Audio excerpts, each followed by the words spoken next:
আল্লাহর কাছে না চেয়ে কেন কবরের কাছে চাইবো? আল্লাহর কাছে চাইলে আল্লাহ শুনতে পায় না, এমনটা কি মনে হয় আপনাদের কাছে? আল্লাহ রাব্বুল আলামিন আমাদের দেখতে পায় না, এমনটা কি মনে হয় আপনার কাছে? আল্লাহ রাব্বুল আলামিন আমাদের কিছু দিতে পারে না, এমনটা কি মনে হয় আপনাদের কাছে? আপনাদের কি মনে হয় যে আল্লাহ বধির? আপনাদের কি মনে হয় যে আল্লাহ দৃষ্টিশক্তিহীন? আপনাদের কি মনে হয় যে আল্লাহ রাব্বুল আলামিন শ্রবণ শক্তিহীন? আপনাদের কি মনে হয় এটা? যদি মনে এটা না হয়, তাহলে আল্লাহর কাছে চাইবেন, কোনো ব্যক্তির কবরের কাছে চাইবেন না, কোনো ব্যক্তির মাজারে গিয়ে চাইবেন না, কোনো ব্যক্তির ওসিলা গ্রহণ করবেন না, কোনো ব্যক্তির ওসিলা তালাশ করবেন না।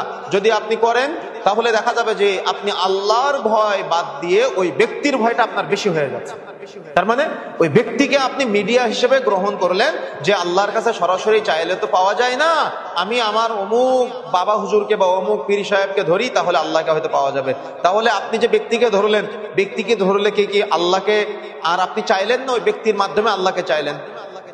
তাহলে ওই ব্যক্তি যে যার কাছে আপনি চাইলেন বা যার কবরের কাছে আপনি চাইলেন, সে যে নিজে জান্নাতে যাবে, তার কি কোনো গ্যারান্টি আছে আপনাদের কাছে? যদি গ্যারান্টি না থাকে, তাহলে আমরা কি তার কাছে চাইতে পারি? তাহলে আমরা আমাদের মহল্লায় গিয়ে, আমরা আমাদের এলাকায় গিয়ে, আমরা আমাদের